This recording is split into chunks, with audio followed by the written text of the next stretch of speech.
welcome to my newest video for today. For today's video I'm going to be doing my November 2017 movie wrap up.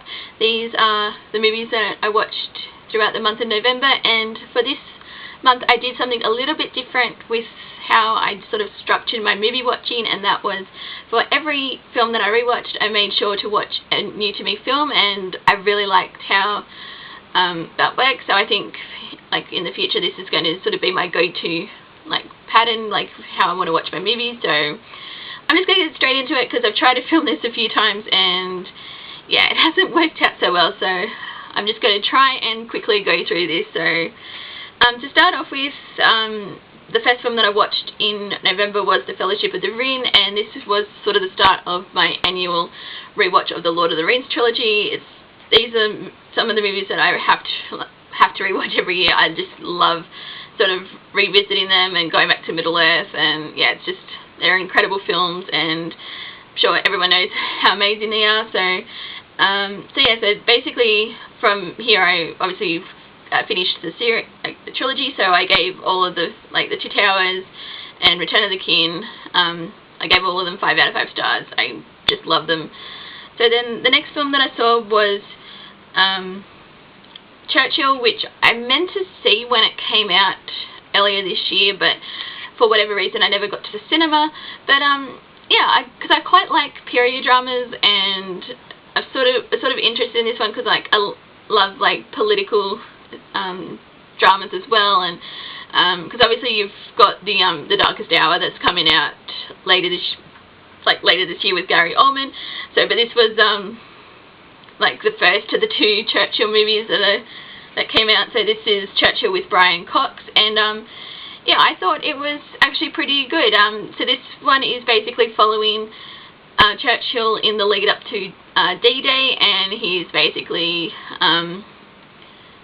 like he's sort of trying to do more, but he sort of is limited in what he can do as Prime Minister, because he wants to be on the front line, but everyone's like, no, you're Prime Minister, you have to stay behind, and he doesn't like sort of the plans that they're coming up with, and yeah, it's sort of how he's like working with everyone, and yeah, it was actually quite interesting sort of seeing that play off, because he sort of wanted it to do it his way, but then it was like you had Eisenhower, I think, and he was like, no, we can't do it that way, and then but yeah, so it's quite interesting, and I ended up giving it 4 out of 5 stars. So that, and then on Netflix, because I actually watched that one on iTunes, that was an iTunes rental, and then on Netflix I ended up watching a movie called Reign of Fire.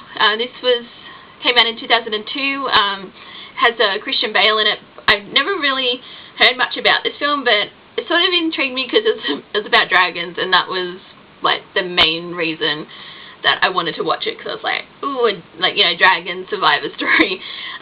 It was okay. It's nothing like spectacular. I ended up giving it like 3 out of 5 stars. Like, it was watchable, but it's sort of not one I don't think I'll be revisiting in the future. But I will say that there was sort of an amusing you know, sort of Luke finding out Darth Vader's his father reenactment. I thought that pretty much made the entire film,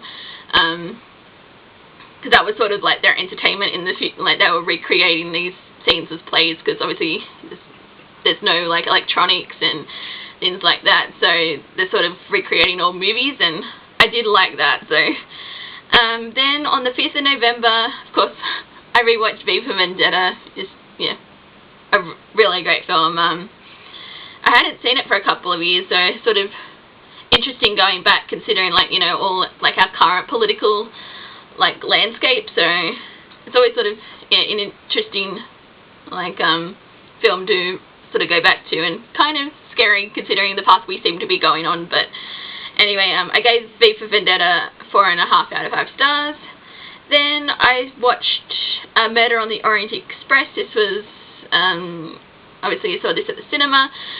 I'd been really looking forward to this because like the cast is amazing, and I also really do enjoy the Agatha Christie Poirot books. I haven't actually read Murder on the Orient Express, but you know, this one I was still interested in seeing, and because basically I was a bit nervous going in because the reviews hadn't been all that amazing, and then I was like, oh no, I don't want this to be another Snowman. But I don't think I watched the same film as everyone else, because I really enjoyed Murder on the Orient Express. Like, I just had a lot of fun with it, and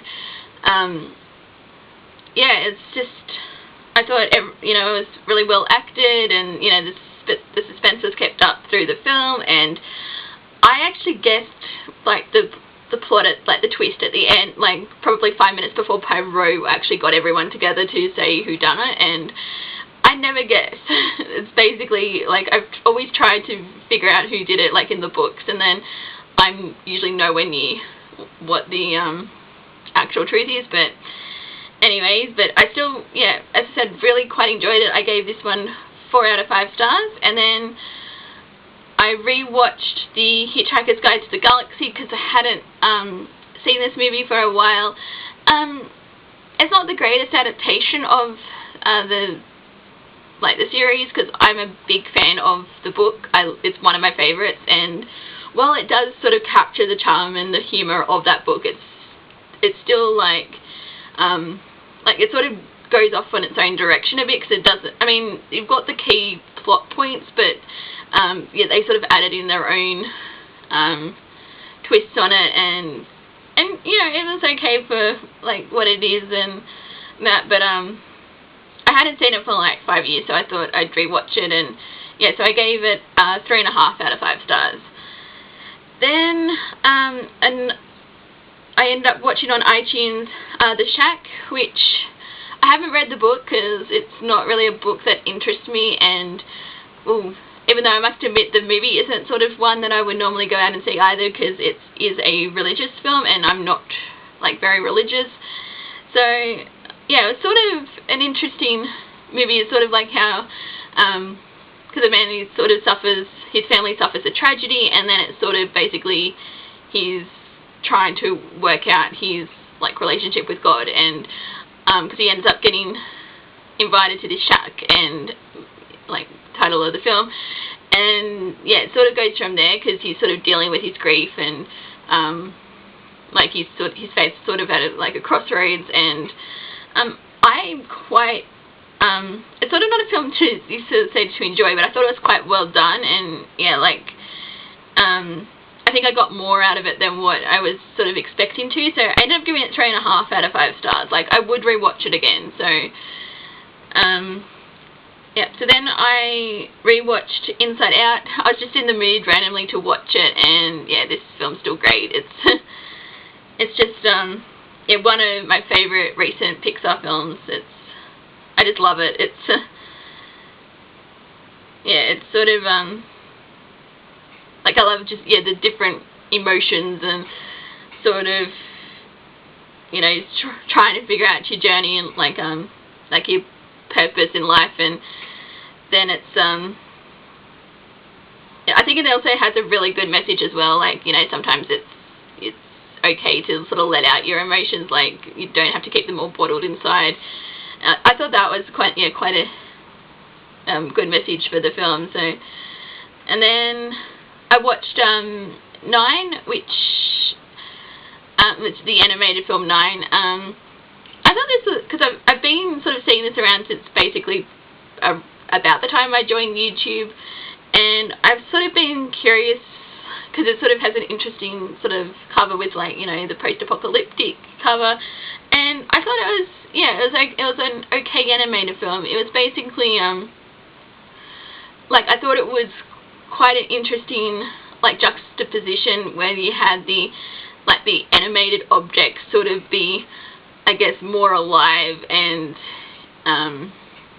having like with more emotions, and sort of how they dealt with things than what the humans actually did. So I thought that was like, when they like sort of ravished the planet to the point of no return. Yeah, I thought that was quite interesting. It's not like the greatest animated film, but I did quite like it, so I gave that one 3.5 out of 5 stars. Then I rewatched Interstellar. I still love this film. I know a lot of people, it seems to sort of be a mixed one, like some people like either love it or some people like hate it, but I've always loved it. It's sort of, Yeah, it's like, nearly 3 hours long, but I don't sort of feel that, like, length with it. It's just sort of, it's a very, like, I think a different sci-fi story, and yeah, I just really enjoy it. So I gave that one 4.5 out of 5 stars. And then maybe a bit controversial, but I did go watch Justice League, and I actually quite liked it. But then I've liked all the other, like, the DC Extended Universe films, so it should come as no surprise really. But yes, the film had its problems, but I think considering, like, with a lot of the studio involvement, and it's got to be under 2 hours, and it's like, this is sort of one of the films where I think you could afford it to be 20 minutes longer. It was just a very rushed plot, since it was sort of setting up for the characters as well. So I think that was definitely one of the drawbacks in it, but I just had a lot of fun with it. It's, as I said, it's not perfect, but I still enjoyed it. So I gave it 4 out of 5 stars. So that's not a popular opinion, but I liked it. So, and then I finally got around to watching Despicable Me 3. This was another film I meant to see at the cinema, but I didn't get round to it, and I absolutely love Despicable Me 3. I mean, I love the Despicable Me films. Like, I just think they're so adorable, and they're so, like, fun, but I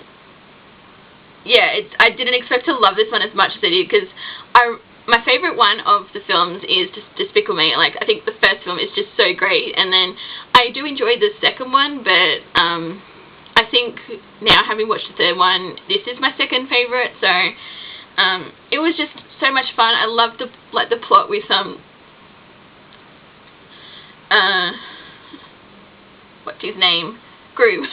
I couldn't think of his name. Like, Gru's long-lost twin brother, and then, like, the minions, wanting to go back to being bad. And also, I loved the scene where they were singing Modern Major General from the Pirates of Penzance. I just love that scene so much. It's sort of being such a Gilbert and Sullivan fangirl, I definitely appreciated that. So, but yes, I love Despicable Me 3, and also I really did like the 80s inspired villain. I thought that worked really well. So, so I ended up giving Despicable Me 3 4.5 out of 5 stars. And then, sort of towards the end of the month, I went through the Hobbit trilogy, because how I do my with the Lord of the Rings films, I rewatched the Lord of the Rings trilogy, and then I rewatched the Hobbit trilogy, even though I know obviously the Hobbit comes before the Lord of the Rings films in terms of the timelines and everything, but I like watching them in, like, the way that they were released. So I watched An Unexpected Journey, The Desolation of Smaug, and The Battle of the Five Armies. I gave all of these 4.5 out of 5 stars.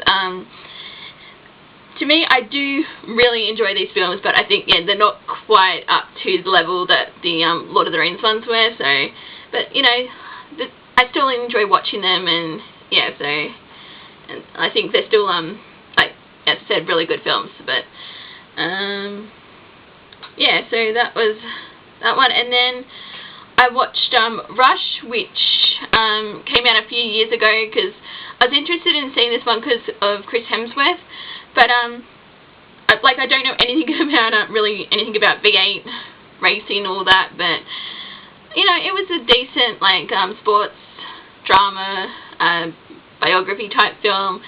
I don't know don't know anything about the true life story that it's based on, but I thought it was pretty decent. I thought the first hour dragged a bit, but then the second hour, when the main events, like, that it was sort of the story was based on, started happening, that was more, I think, interesting than the first one, because I felt like the characters, like, I mean, I'm sure, like, it's sort of how it is in this, like, with the real life, but I just felt they weren't very likable, and it's sort of hard to sort of, I guess, care what what they were trying to achieve and all of that, when it's, I don't know, it was a decent film. I gave it 3.5 out of 5 stars, but yeah, it's not, like, one of my favourite, I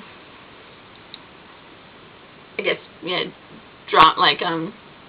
like in this type of genre, it's not one of my favourites. So, And then we get to probably what was my least favourite viewing of this November 2017, and that was The Wall. I had quite, I guess, sort of higher expectations for this one because it sounded really interesting, but then I should have followed the all the negative reviews for this one, because I know I try and go in, you know, not being influenced by what other people are saying about the movies, because I like to, you know, actually watch the movie myself and form my own opinion, which I know is quite a novelty, it seems, in the movie community. But I went into The Wall because basically I haven't really found an Iraq war film that I really like. I didn't like The Hurt Locker. I wasn't a fan of American Sniper, and yeah, and I can add The Wall to this list. The premise just sounded so, it could have been a really cool premise, because, you know, I thought it was going to be about two snipers being pinned down in a battle, and it was going to be like a fire battle between them, but it was more like a psychological battle, and I didn't really care with what was going on. And then I just thought the ending was sort of really lackluster, because I sort of did predict the ending. I was like, oh, this is going to happen, and that's going to be it, and then that's what happened. So I will not be revisiting this one. I gave it 2.5 out of 5 stars. The idea, on paper, the idea sounds like it could be a really good film, but the execution just didn't work. So that was that. And then the last movie that I saw in November, I saw on Thursday, and that was Only the Brave. I went into this film not knowing the true story, because it's based on a true story. I just knew that it was, I knew it was based on a true story, but I didn't actually know anything about it, in terms of what happened. And basically I felt like it was just really gut-wrenching by the end of it, when, you know, it got to the main, sort of at the end of the film. I was not expecting that, and I was like, yeah, it was just so devastating. Because I sort of was watching and I was like, that's what actually happened. And I thought, because when I was sort of going into it, I was like, okay, it's sort of like, you know, a true life firefighting story. I sort of imagined someone was, you know, they were going to suffer some kind of hardship, and then someone was going to die, and that's what I thought. I thought, okay, there's probably going to be 1 or 2 deaths. Did not expect what ended up happening, and because afterwards I ended up, you know, looking up the true story, and because it was one of, I think for the firefighting community, it was one of the worst losses of life since 9/11, and it was, yeah, just sort of, when you think of the magnitude of it, I sort of don't want to, because I think if you know the story, with what actually happened, you'll know what I'm talking about. But I think it is one of those ones that if you don't actually know what happened, it's sort of, yeah, just when the event happens, it's just the impact, it's just sort of, yeah, because I basically was, because watching it, I was like, no, I was going through it, and I was, yeah, I didn't want the ending that actually happened, because it's sort of, you're going through the film, and you're getting to know these, because obviously, you know, they're based on real people, and you're sort of you were just rooting for them, because they were going through, you know, they got their, because that's sort of, they're certified to become hot shots, and so they can go on the front line and fight these fires, and he's sort of wanting them to overcome all these obstacles, and then you get to the end and you're just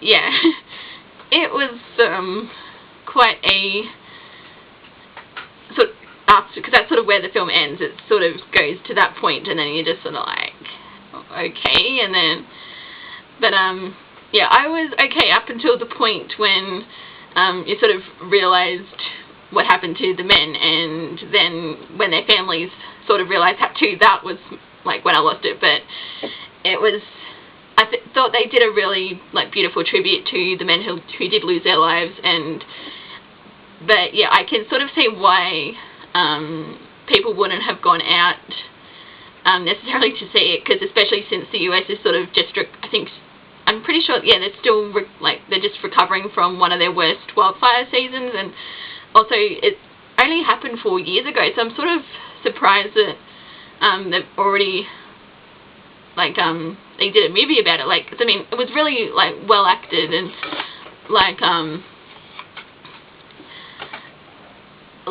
you know, they did, you know, I thought they, considering the stuff, what happened and that, I thought they handled it really well, but, you know, because 4 years is not a lot of time really between such a tragic event and now, so I'm sort of, yeah, sort of a bit surprised that they went ahead with it, because I know, yeah, because I think it came out in the US in October, so it was, yeah, because I think the timing of the film could have, if they'd sort of held off a bit, but, because I don't think many people went and saw it, because, which, you know, I can't really blame them, but, you know, you sort of go to the movies to escape real life, but, I do think, yeah, it's worth watching Only the Brave, because, it's still a really good film. It's just really sad, but, I ended up giving Only the Brave 4 out of 5 stars, so yeah, so that was everything that I watched, during November, so, sort of,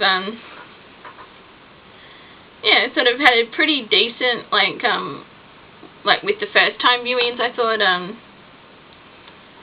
because I think with the exception of The Wall, that was really the only one that I didn't like in the terms of what I watched, but yeah, I really did actually like how, it worked out with, you know, watching one, yeah, watching, one movie that I'd already seen and then watching a new to me film, so I think, for now, and as I said, from now until whenever I want to change it up again, I think that's going to be my pattern, so, yeah, so I'm just going to stop it here, and thank you guys for watching, and until my next video, I will see you guys next time. Bye!